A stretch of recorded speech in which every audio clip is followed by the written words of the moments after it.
Hello and welcome to another episode of PsycKicks. My name is Liv.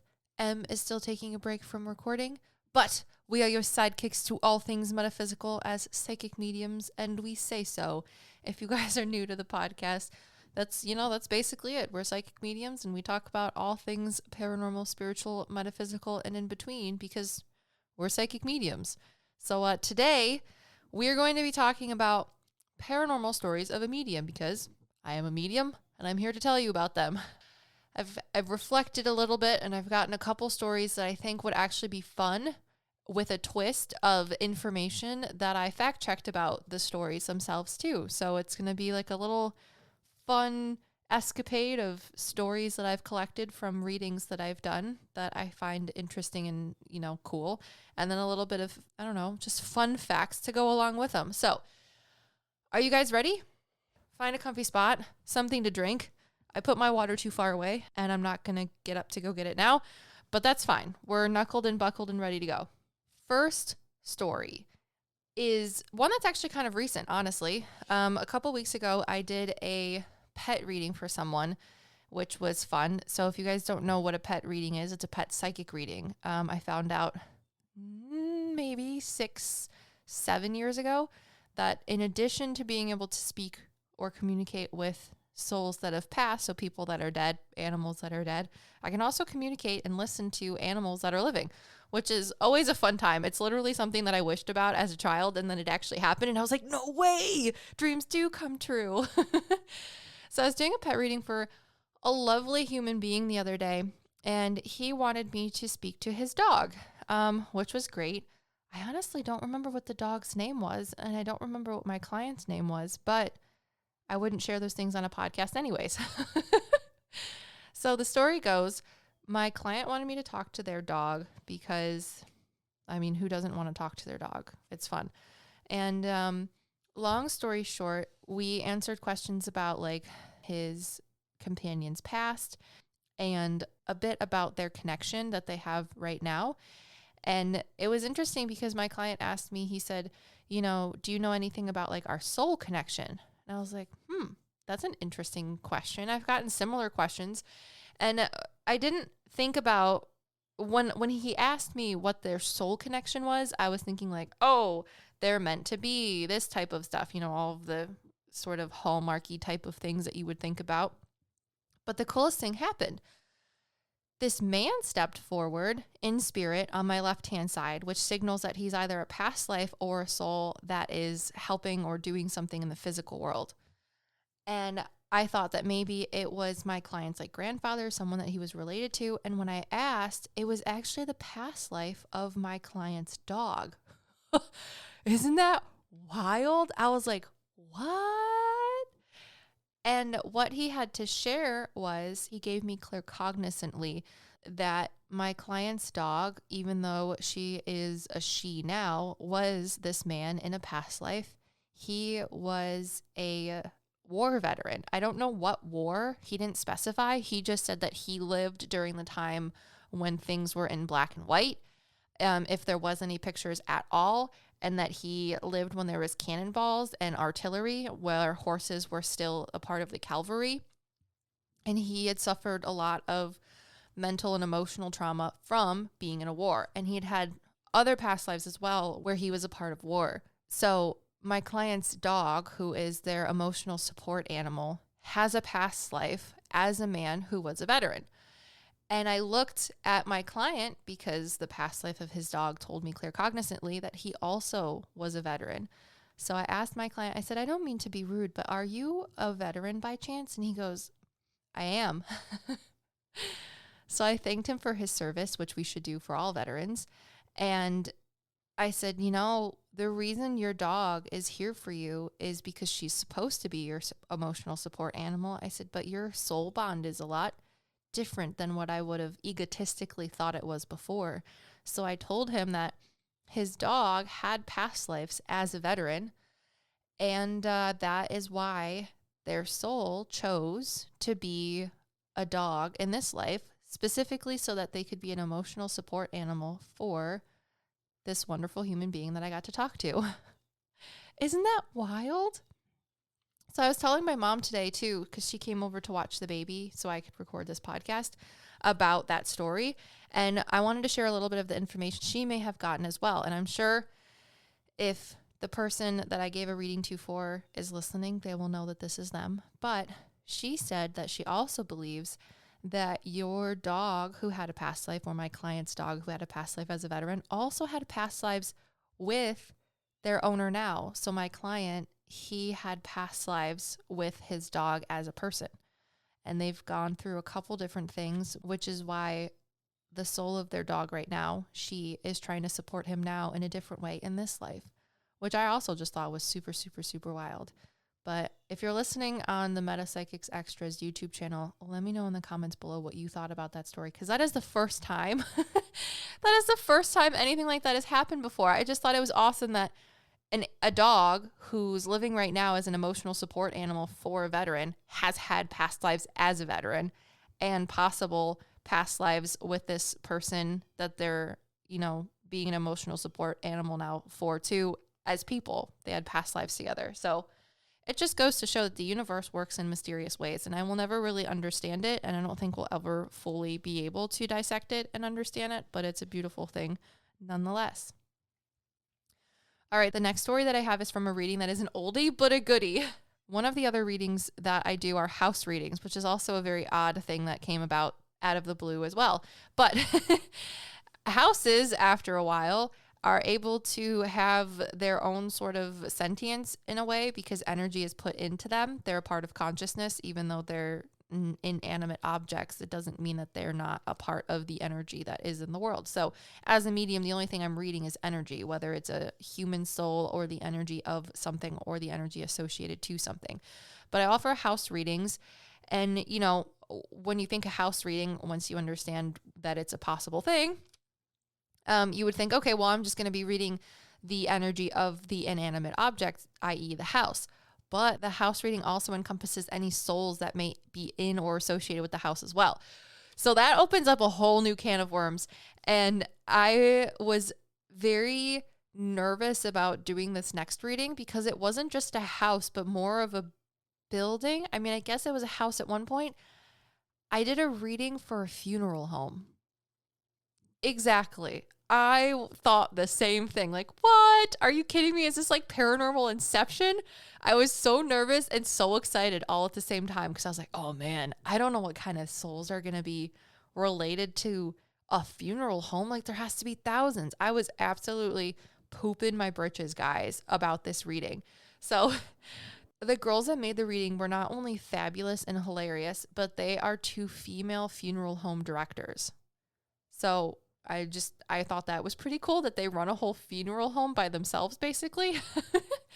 And the stories that I got from the funeral home and the people that are related was just awesome. So here they go. One of the people that stepped forward during their reading was a man who was an immigrant. I believe they were of Latino descent. And what happened was he wanted to step forward to explain and thank these girls that made the reading with me, that were the funeral home directors. He wanted to thank them for taking such a good job and taking so much care of him, or I should say his body, in the funeral preparations. But because his situation was a little bit different, where his body actually needed to be transported back to his home country. And I guess there's a lot of like rules and regulations and stipulations before that can happen, and a lot of paperwork. And it was just a big headache, not only for his family, but also for the funeral home and like the paperwork end of everything. And he stepped forward to actually thank these 2 girls for taking so much time and care and not just like shoving him in a corner, for lack of a better word, I guess, metaphorically speaking. And just saying, oh, like, this doesn't matter and it's not my job and I'm not going to have to worry about it because it's too much of a headache. Like, these girls full head on took responsibility of making sure that his body got safely back to his family after he passed here. And he just stepped forward to thank them for that. And I thought that was pretty cool. It's not something I expected. All right. The next guy that stepped forward was also pretty funny. So he was someone that people knew in the town, and unfortunately, he had been in an accident and passed very suddenly. This individual, when he was alive, was like a rocker dude, like think Axl Rose and like tattoos and jamming out and just being a loose cannon, but also a good person. And he passed away, and the two women that made the reading with me had the job of taking care of his remains and having the funeral for him. And the thing that he wanted to talk about was, one, thank you for taking care of his body the way that they did and representing him and his family in such a good manner, and having a good funeral for him. But they told me what kind of this soul told me what kind of music these girls listen to. And it's like punk rock, heavy metal, like stuff like that. And when they have to have, do their job of embalming people, that is the music that they listen to.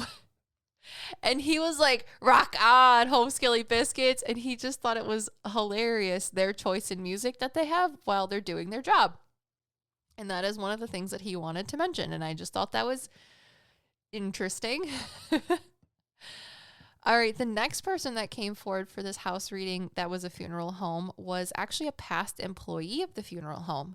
She was an older woman, and she stepped forward to answer questions about renovations that were happening for the funeral home. I guess the person that owned it was, he like changed the carpet, he changed like the wallpaper, did a lot of like restorations for like the mechanical aspects of things for like the morgue and just the funeral parlor area and stuff like that. And this older woman who was an employee stepped forward and was like, I like this and I like that and I like this and I like that. And mind you, I'm doing this reading over Zoom.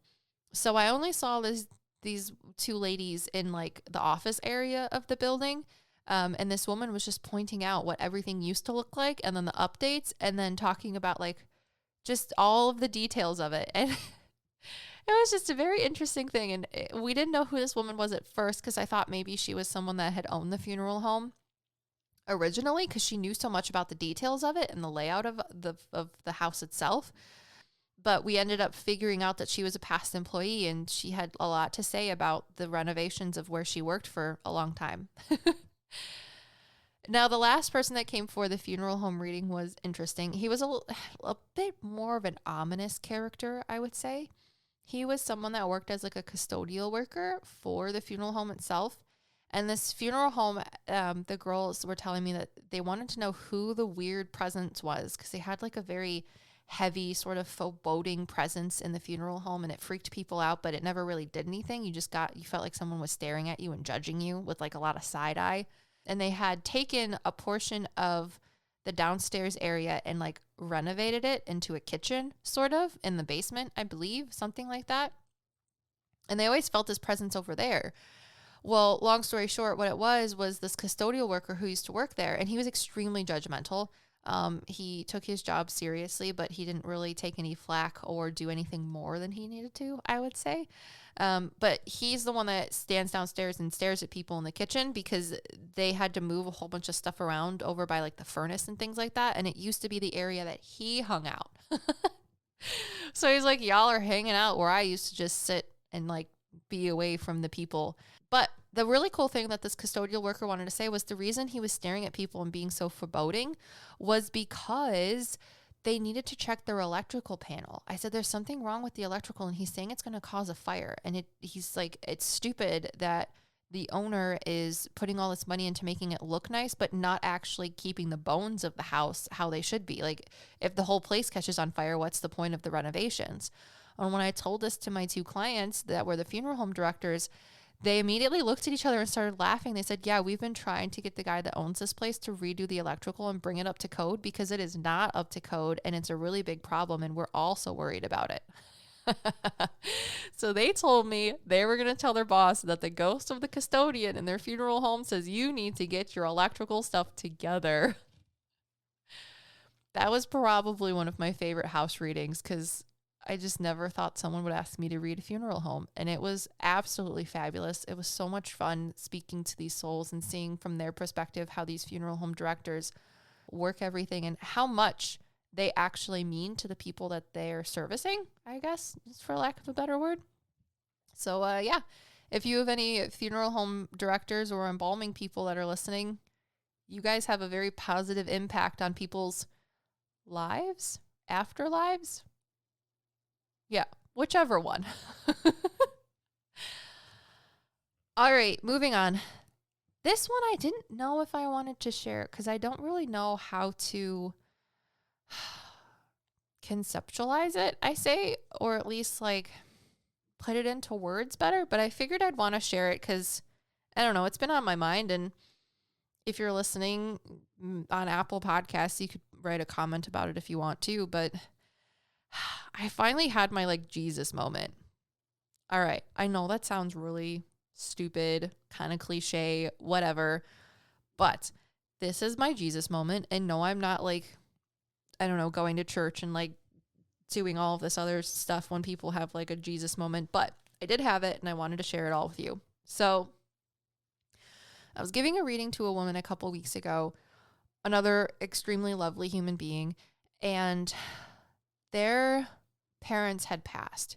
And basically the gist of the conversation was she was worried that her parents were going to be disappointed in her because she has now sort of taken the path of spirituality instead of her religious background. Her dad was a religious figure of their, like, head of their church.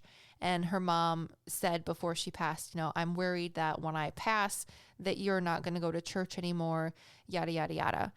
And when she said this, my spiritual interpretation of what Jesus would look like, because, you know, that's how souls work. No matter who I'm talking to, they're going to use the things that I have in my head to convey information, walked up to me in my mind's eye and walked past this woman's mother that I was talking to and grabbed my hand and made me understand that this is how I needed to convey this information to my client, and said, as long as whatever it is that you're doing is in love, light, and understanding, it is also in the light and the path of God, basically. And he said, this is what I needed to say to my client. And I was like gobsmacked, dumbfounded, didn't know what to do type of thing. I honestly didn't have any like crazy emotions about it. I just felt a very like calm sort of awness, I guess.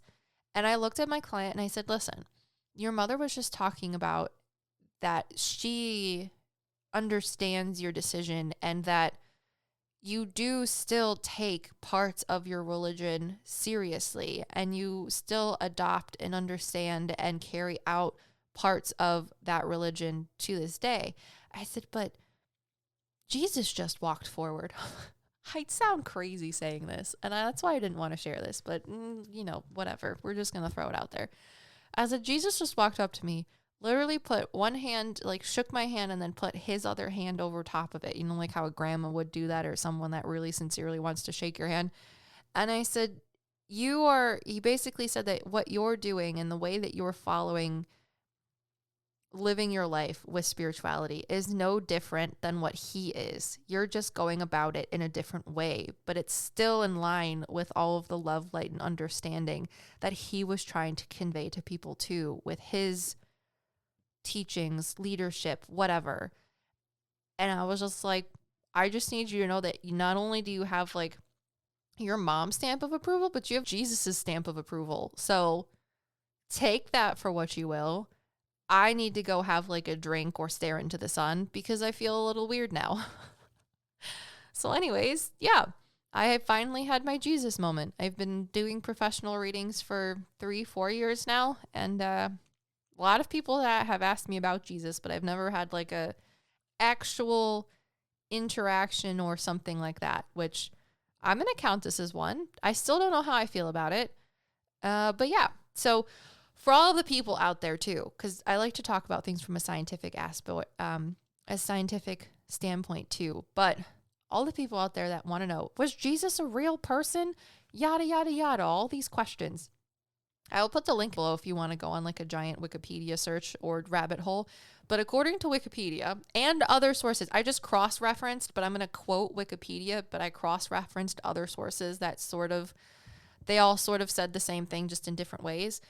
The quote from Wikipedia that I cross-referenced for clarification for other sources was, the question of the historical authenticity of Jesus and his existence was generally settled in scholarship in the early 20th century. Today, scholars agree that a Jewish man called Jesus of Nazareth did exist in the Herodian kingdom of Judea and the subsequent Herodian tetrarchy in the 1st century CE, upon whose life and teachings the religion of Christianity was later constructed.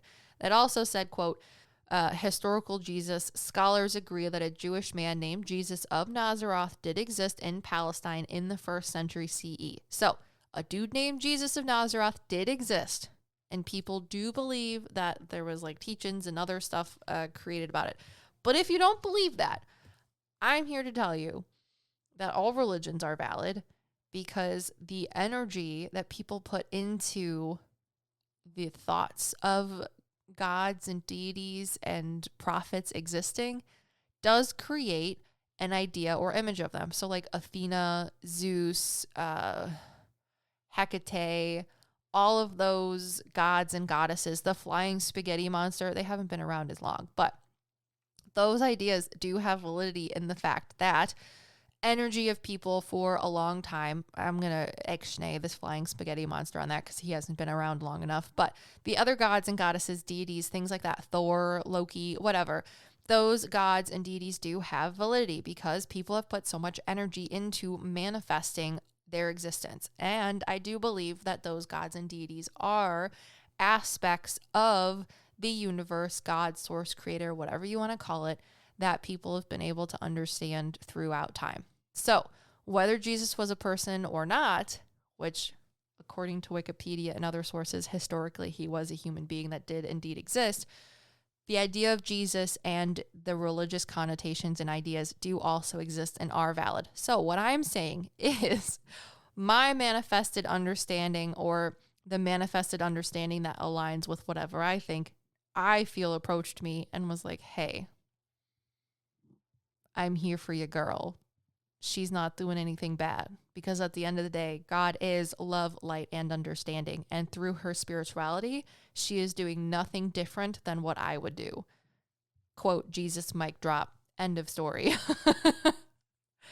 So if anybody is wondering if their spiritual journey is approved by Jesus, maybe it is, given my experience. The next story that I wanted to talk about was an email reading that I gave. Actually, a couple email readings, and they have to do with past lives.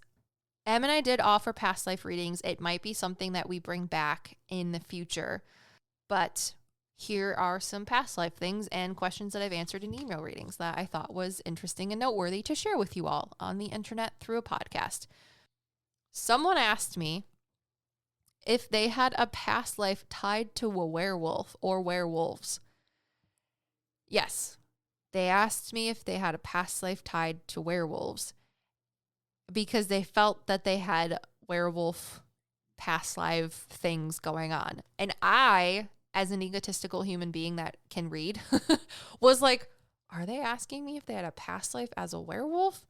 Now, this is something that I have not thought about, like the validity of werewolves. I've covered unicorns. I don't think unicorns existed in a way that people think that they did. I think it's just a giant game of telephone of people thinking that certain animals could be, I don't know, dressed up verbally and made into something that isn't actually real.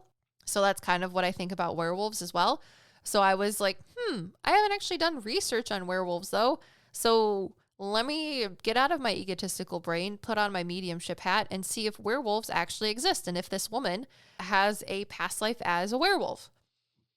Well, what happened when I focused my brain into the past life area of energy, there was a man that stepped forward.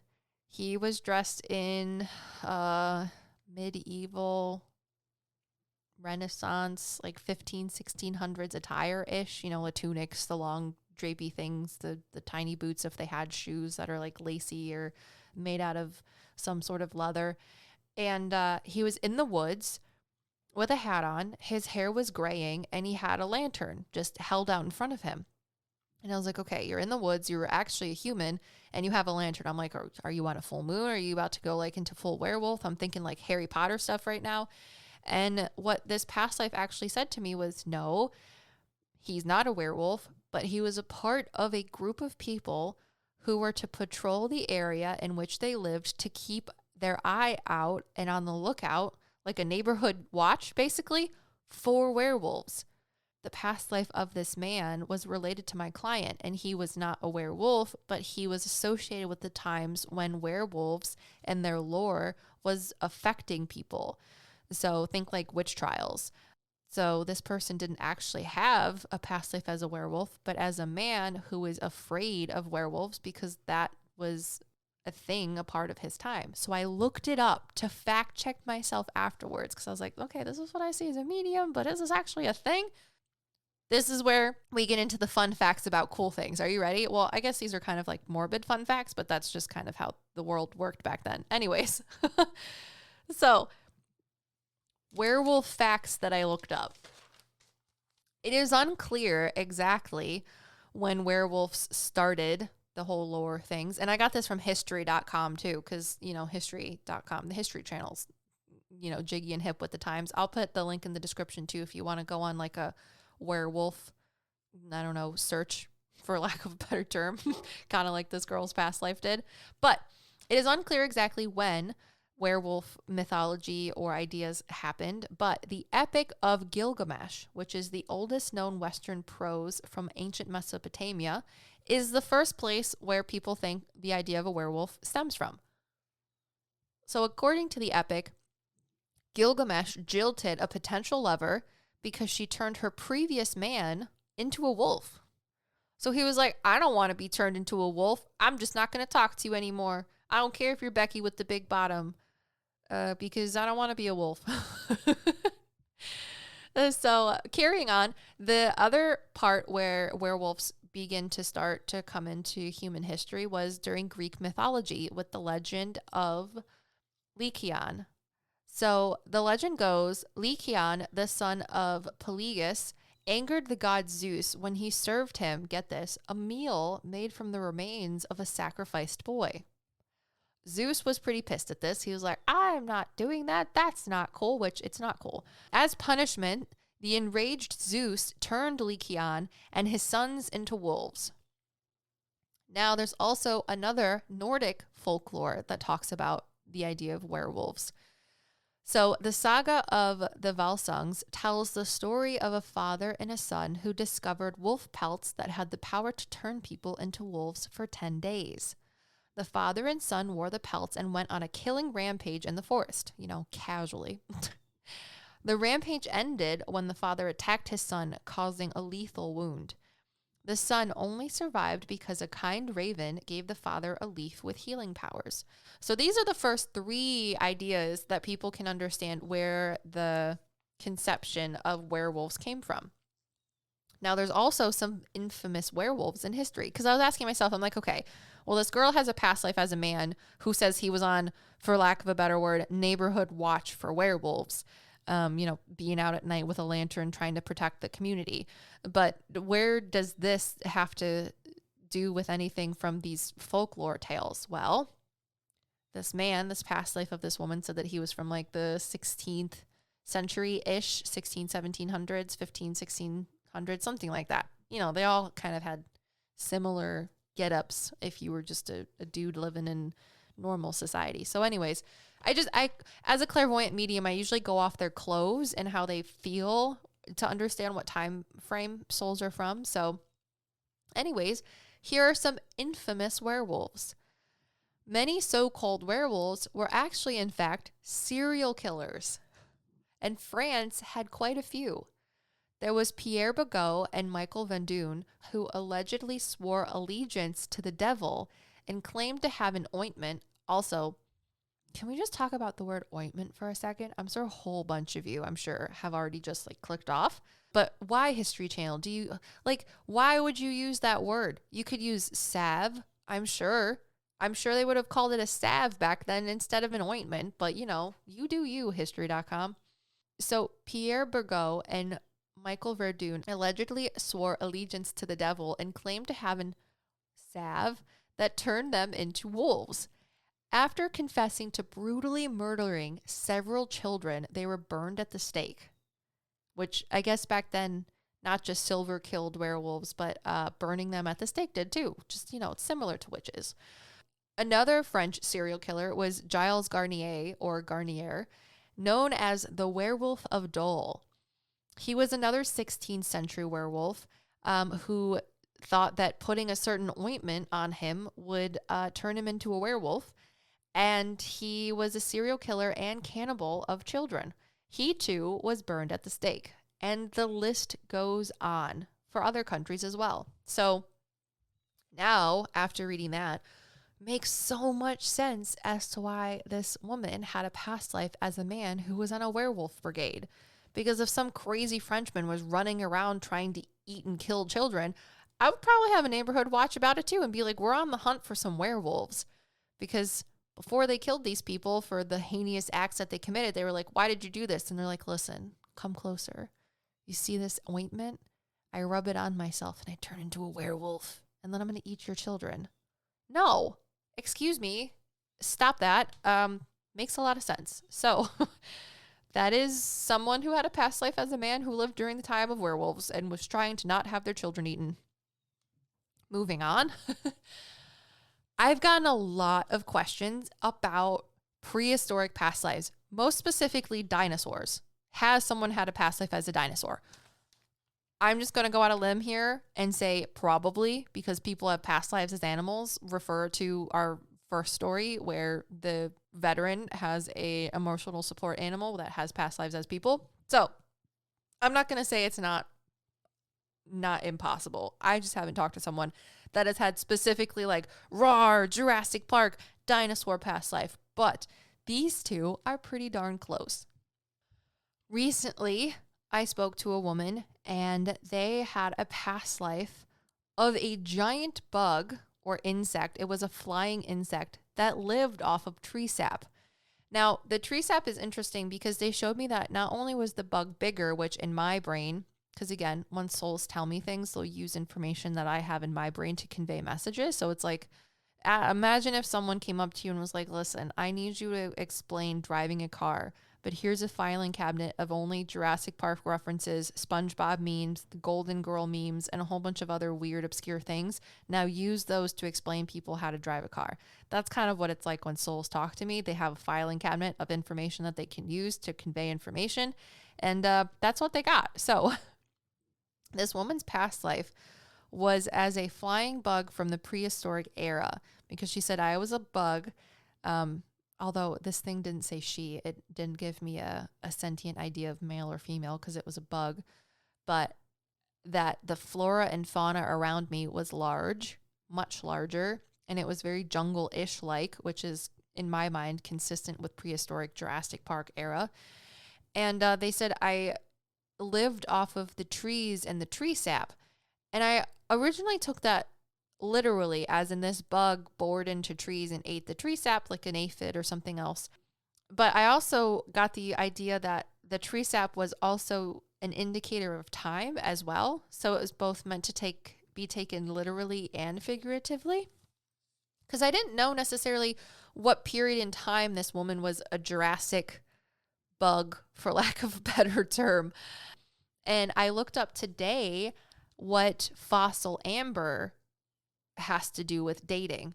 So I think that not only was she a giant bug that lived off the tree sap, but the tree sap figuratively is a reference as time. So fossil amber can have dates of 20 million to 130 million years ago, with the outlier exception of being an amber fossil that was found in France, having a carbon-14 radioisotope dating of 240 to 230 million years old.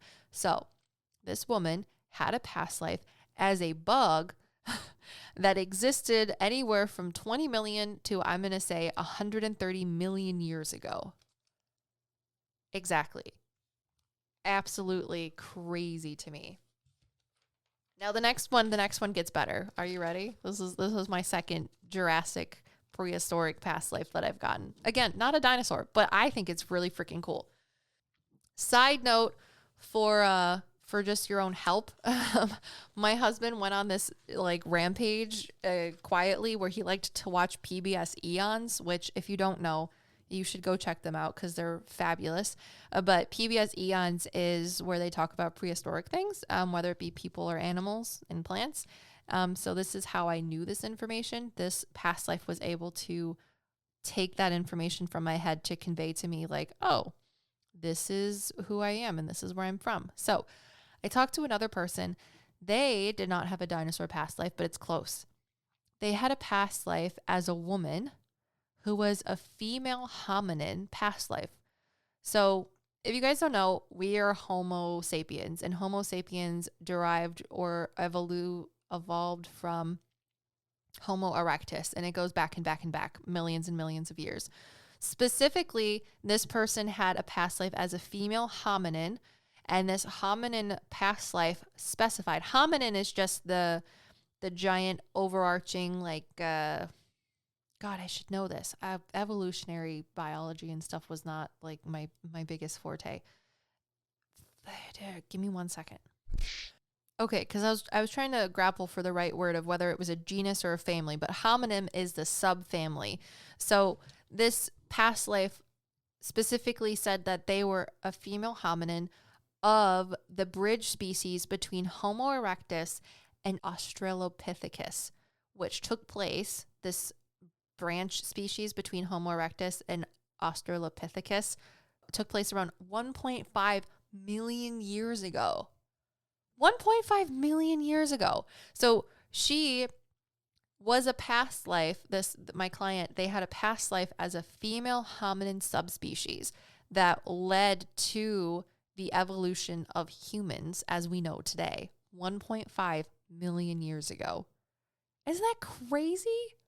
That one really got me. I was like, am I seriously talking to a prehistoric human species? I was fangirling, just like science fangirling. But anyways, okay. I got one more story for you. Are you ready? This one is not prehistoric, but it has to do with another person and it with like real life events that I was able to actually fact check. And it just makes me really happy when I can do that. Because, like, you know, with past lives, it's not the same thing as talking to like a person like a great Uncle Lou or like your cousin Todd that passed. So it's not the same because I don't have the client that I'm talking to be able to give me any sort of validation besides whether or not they feel like they have a connection to whatever it is that their past life did, because that's usually how it happens. Like, for me, I feel like one of my most recent past lives was someone from like the 30s or 40s. And, I relate to a lot of things from that time frame. So if you have a past life, you usually inherit, I guess, soul inherit certain likes or dislikes from that past life. Sometimes, not all the times, but sometimes. So that's the only sort of confirmation or validation that I get when I'm doing past life readings. So it's always cool to just get like extra information that makes sense or gives you some sort of validity to the statements that you feel like you're receiving as a medium. So this last one was cool. I was doing a past life reading for someone and they had this man step forward. So I'm like, okay. I knew claircognizantly that this man was standing in Alaska. However, his clothes and his time frame clairsentiently and clairvoyantly felt like he was from like the 1890s-ish. So almost turn of this century. And he had a big beard and he talked kind of funny, but he also was speaking English. So I knew that he spoke English. He sounded a little funny. And he looked like he was from a certain time frame and he was in Alaska. And I was like, oh, are you like a beaver trapper? Because my egotistical brain thinks, okay, you're living in the middle of nowhere. It's Alaska. What did they trap in Alaska to make money? Because what's in Alaska in 1890? Exactly. So he looked at me and was like, no, I don't trap beavers. And I was like, oh, you look like you're a badass. Do you like trap bears? Do you like get bear furs, like bearskin rugs? Like, what is it that you do? And he told me, he answered, no, I don't do any of those things. I'm here for gold. I was like, gold? In Alaska? And he showed me that silly TV show that my father likes to watch, The Gold Rush, where people go to like the Yukon and try to find gold. And I don't necessarily agree with it because all they're doing is ripping up precious, precious, untouched land and just turning it into a giant pit of horribleness. But that's beside the point. He showed me the History Gold Rush channel. And I was like, you're serious? You literally were in Alaska for the gold rush. And my client was like flabbergasted by this. She's like, well, I really do like to be outside. And, you know, I don't know much about the gold rush, but I do like the whole homesteading type outside land, like life, whatever. And then he showed me like the Klondike bars. And I was like, Klondike bars. So I just typed in, I said, okay, hang on, let me see. I just want to look this up because my client and I were both interested. So I looked it up. I put Klondike, Alaska Gold Rush, and this is what came up. The Klondike Gold Rush took place in the Canadian Yukon Territory and Alaska from 1896 to 1899. And I was like, what? Are you joking? And then the soul of this man, this woman's past life, showed me. I said, why do you talk funny? And he showed me that there was a transfer of money. And I was like, what are you talking about? And I said, wasn't Alaska owned by the Russians at one point? And my client goes, I think so. I'm not entirely sure. So I looked it up and I fact checked it. And on March 30th, 1867, so a few years before the Klondike Gold Rush, Russia sold Alaska to the United States for $7.2 million. And that is less than 2 cents per acre. So that is my paranormal stories of a medium that I've been able to compile and take out of my brain over the past couple months.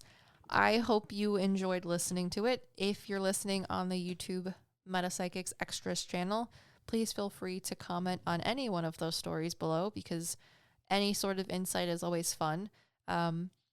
So yeah, if you're interested in a reading, I do offer email readings, pet readings, house readings, medium readings, plant readings. I didn't talk about any funny plant readings this time, but I do enjoy plant readings. They're always fun. But I have new availability for May and new hours. So if you're interested in a reading, please go down to the show notes, click the link below, and you'll be redirected to our website so you can look for availability if you want a reading. It's always fun.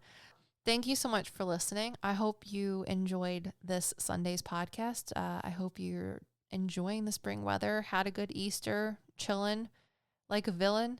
Until next time, we are your PsycKicks. Peace.